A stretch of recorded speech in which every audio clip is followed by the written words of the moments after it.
నీలవేణి దానికి కూడా పెద్దగా బాధపడలేదయ్యా.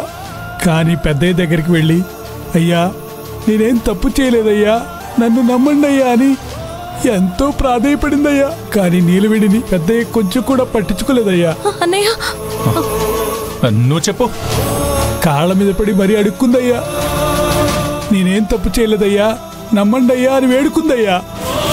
కానీ పెద్దయ్య ఒక్క నిమిషం కూడా నీలవేణి బాధ వినకుండా నిర్లక్ష్యంగా చూసి నీలవేణిని పట్టించుకోకుండా వెళ్ళిపోయాడయ్యా.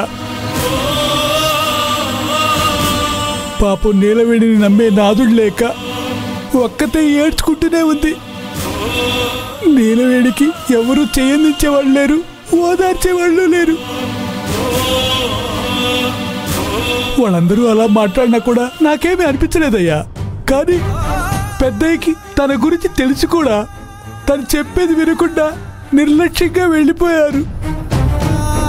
నీలవేణి పెద్దయ్యని దేవుళ్ళ భావిస్తుంది.